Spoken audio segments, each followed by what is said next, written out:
ngeen jëf mbokki internetu BP Actu maa ngi leen di nuyu. loo xam ne ay mesures correctives la yu jëm ci finance publique. Mesdames et messieurs, bonsoir. ma xam ne di fii la jóge li nga muti fii na fii. Je suis Love GRL, votre médecin.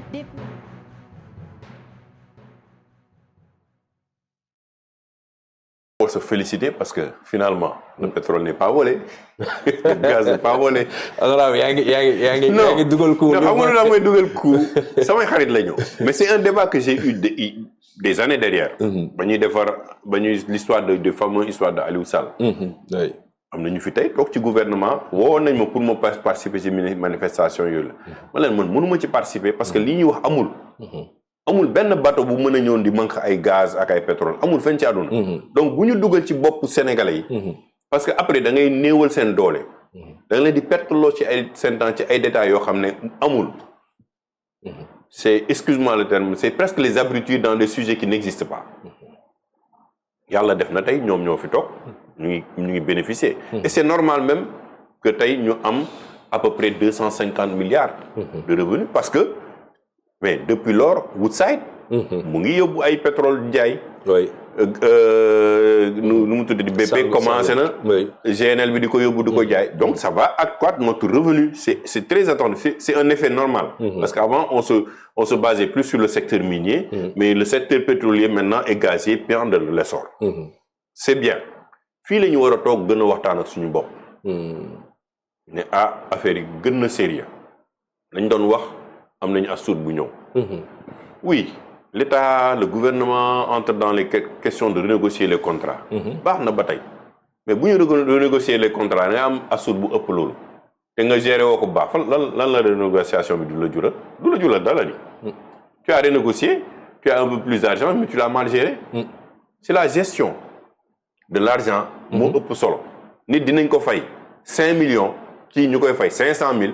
mais kii di fay 500 000 ni muy utiliser xaalisam ak ni mu koy defee. mooy gën a dund kii am 5 millions. ça veut dire quoi mooy li nga doon wax naka la ñuy delloo xaalis bi ci askan bi. tu peux pas prendre le pétrole et le gaz nga ne nag Cheikh Omar yaa moom lii Mohamed Samb yaa moom lii. loolu amul fenn li nga mën a def.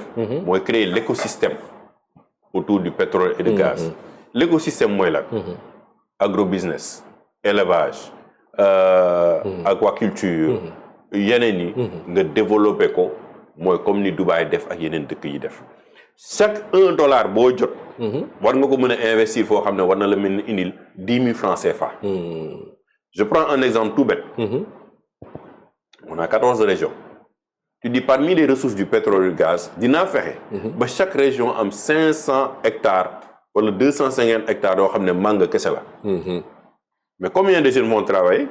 la mangue tu transformes la mangue en jus. si tu transformes coque bi da lay amal njëriñ. der bi da lay amal njëriñ. bien sûr mangue séchée da nga koy am. mais c'est un énorme marché pour l'Angleterre l'Allemagne et les pays les États-Unis. si mais c'est des revenus plus importants. que yi ngay am ci pétrole ak gaz. waxuma la l'anacarde. yow yàlla may na la anacarde yow ak kii bi yow li Guinée. am ci anacarde yëpp da nga koy jënd. ñoo transformé ko def ko huile def ko kii séché def ko marque spécialisée. Sénégal nga jaay ko. ça veut dire que tu as pris tes ressources du pétrole et du gaz. delloo ko ci askan bi à travers. des mécanismes de développement local. wala de mécanismes d'agro-industrie. fexe ba mu am ay chaîne de valeur industrielle yu ndaw parce que ñooy soutenir yu mag yi. ñooy soutenir yu mag yi. les grands champions ont besoin de toutes petites entreprises yu spécialisé wu ci li ñuy def. mais donc yow sa mbay mu ngi dox. c'est nga élevage nga renforcer ko. électricité bi nga fexe ba képp ku fu mu mënta def à travers le gaz bi nga am. sama mbokku Haalpulaar yi yu doon tuur seen soow yi. ñu mën a conserver seen soow transformer ko fromage. et c'est de la plus-value. delloo nga leen. tey seen wàll ci pétrole ak gaz bi. te mooy ëpp. que dividende yi nga yaakaar mën nga non buñu suma 400 000 bi ñu doon wax. amul la benn def ko ci mango Casamance bi. def ko ci mango Casamance yi. créer des zones économiques spéciales yoo xam ne da ngay woo yeneen ci dëkk yi ne leen seen zone économique spéciale yi on veut des projets à forte valeur ajoutée forte valeur ajoutée ci lu nga xam ne tey bu ñu leen fi indee. ngeen investir fi 50% bi fi ngeen koy bàyyi. mais xam nañ ne dinañ jëriñ ku ñu mën a dem ci ZLECA bi. tey nga fexe ba tey nga nekk benn porte d'entrée dans le tourisme. la bool doon def. nga fexe ba mu multiplier wu ba nga américain am complexe léegi sax di organiser dañuy ñëw Sénégal. am nañu les infrastructures. am nañu les stades. ñu ngi def les JOJ. donc c'est l'écosystème. tey gis nga ko keroog. ñun pour ne pas faire de publicité on a lancé les infrastructures pour construire un hôtel Onomo à Saint-Louis. oui. avec 12 hectares avec un complexe. Si. c'est pour soutenir l'économie demain de Saint-Louis. pour que bay ku nekkul sax ci pêche bi. suba mën nga ne ah man de am naa liggéey parce que lii infrastructure bi te wax nañ ko tourisme d'affaires bi yokku na fi. plus-value bi économie am nañ fa aéroport bi ñëw na am nañ autoroute buy ñëw ci Saint-Louis. donc les couloirs économiques sont en train de s'ouvrir mais il faut que les ressources humaines aussi suivent. sinon lan moo xew. le Turc va venir. China Mall benn mall la fi ubbi woon muy waa ji am ñaar. les Indiens qui sont sur la VDN avec les supermarchés là. ils ont ouvert un deuxième. suba dinañ ouvrir un troisième. Auchan est dans toutes nos régions aujourd'hui. donc il y a d'autres acteurs. Sénéginda moo contrôle suñu pomme de terre. mais il y a d'autres acteurs qui bénéficient. alors que Cheikh Omar mu ngi toog di ne. Mohamed Samb dafa saa ci dem. diw dafa sos. diw dañ ko war a jàpp. kii dafa war a def nii. diw dañ ko war a torxal parce que dem soutenir ñu. ça n'a aucune. amul benn sens amul benn njëriñ. et pour parler maintenant de cette question là exemple bi nga joxee ci wàllu li nga xam ne moo di nu ñu war a développer suñu industrie. nga joxe exemple ci soow bu Fouta bi ci mango bu Casamance bi est-ce qu'on ne doit pas faire la même chose aussi ci pétrole bi ak gaz bi pour mun nga def damay jéem a def rapprochement entre li nga doon wax sànq ci géopolitique bi c'est-à-dire nan la ñu mun a amee une bonne gestion avec les autres pays là yi nga xam ñoom la ñu nekkal Afrique pourquoi pas ñu def la même chose ci wàllu pétrole bi par exemple Sénégal war a mun a am des coopérations yu muy am ak yeneen réew yu nekk Afrique yoo xamante ni c'est des pays producteurs de pétrole comme par exemple le Niger qui a l'objectif aujourd'hui d'avoir 2,7 millions de barils de pétrole par jour en 2027 tout comme le Sénégal bi nga xamante ne foofu la bëgg a jàmm moom it. waaw mais xam nga tey Niger. moo ñu ëpp pétrole fuuf. oui xam nga ñun 100 000 barils jour la ñuy def. bariwul de. c'est assez modeste. quand le Nigeria fait de 1 million de barils et tout ça. mais c'est toujours la stratégie mu am solo. li ma la wax sànq yow mën nañ la fay 5 millions man ñu fay ma 500 000 mais na ma koy utiliser mooy ëpp doole li nga koy utiliser. aujourd'hui tu as bien raison de parler de coopération mais gaz bi ñun ak Mauritanie ñoo ko bokk. Moi, je prépare le 8 et 9 juillet. Je vais vous inviter à la table ronde. Avec plaisir. Ma 5e édition de la table ronde sur le pétrole et le gaz, sur avec la bonne plaisir, gouvernance. Mais là, on parle de la transformation des ressources. Mais yow waroo mën a sori Mauritanie da nga koy indi. waxtaan ak moom ne ko Mauritanie ñun suñu survie économique. ak suñu jeunesse ñu ko war a gérer on est inséparable. ba pare nag indi un troisième acteur. le Mali. pour apaiser la situation. Si. On a du gaz à gogo boo xam ne tey BP dinañ ko mettre à disposition. On fait une centrale bilatérale entre la Mauritanie et le Sénégal. De 500 mégawatts. di jaay courant Mali. mais Mali tu lui crées une sécurité d'électricité. Oui. mais tu lui ouvres un couloir économique. boo amee après pont Rosso bi ñu koy pare. nga créer benn autoroute boo xam ne Sénégal la Mauritanie Mali. mais couloir économique boobu marchandise bi di fa jaar. mais tous les 3 pays sont stables. ñetti pays AES yi am na seen autoroute. waaw mais xam nga AES. c'est bien. mais l'économie est plus forte que l'AES. Mali bu xamee ne moom marchandise am moo gën a moins cher bu ko jaarale Sénégal. lu mu ànd ak AES da ko ne man mënuma jaarale sama marchandise feneen fu dul Sénégal. C'est la réalité économique. C'est des choix stratégiques. C'est des choix stratégiques. C'est-à-dire qu'ils sont mariés, mais ils ne couchent pas dans le même lit. Effectivement. Ils ne couchent pas dans le même lit. Mali a des difficultés très très très très graves. Gis nañ ko avec ce qui se passe. Burkina li ñu mën a wax ils ont des problèmes. Donc yooyu c'est des positionnements de leadership bu Sénégal war a embrasser. bu war a embrasser jël ko. dem waxtaan ak gars yi wax leen ne leen écoutez dañu war a waxtaan parce que on a des opportunités. fu ñu amoon 10 francs mën nañu fa am 1000 francs mais lii la ñu war a jaar mais on a fait l'OMVG on a fait l'OMVS. Oui. Donc ce projet de pétrole on peut le faire avec une centrale bilatérale loolu wax naa ko yaat. En 2019.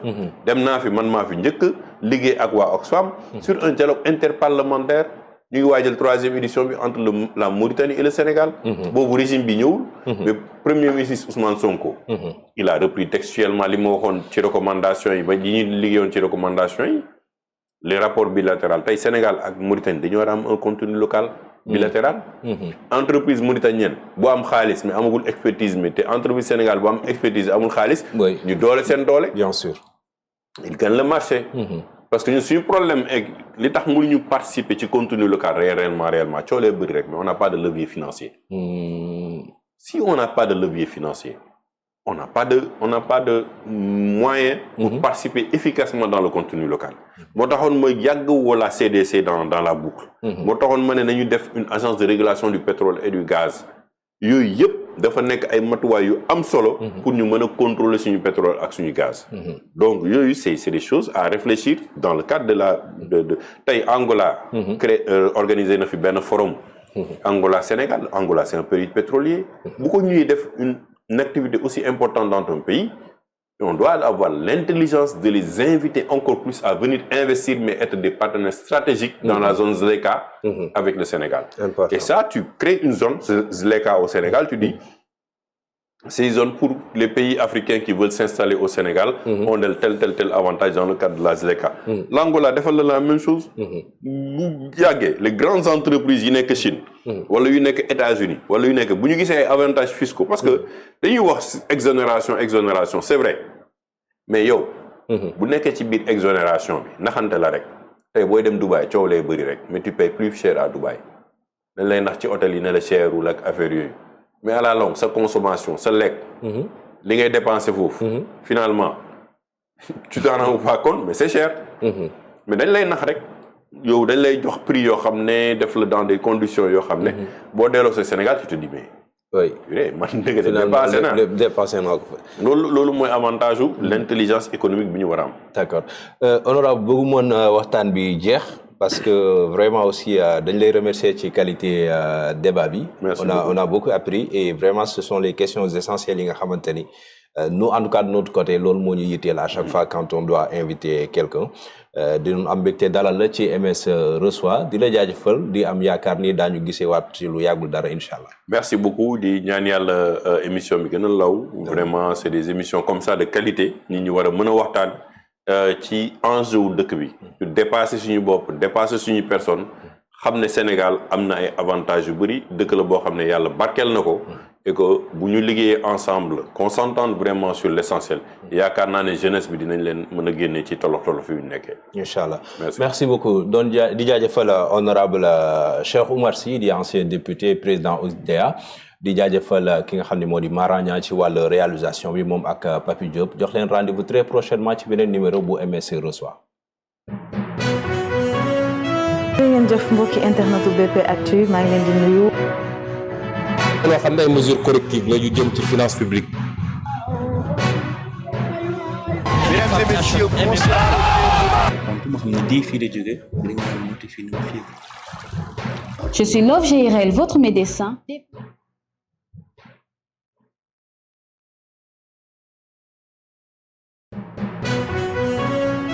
ngeen jëf mbokki internetu BP Actu maa ngi leen di nuyu.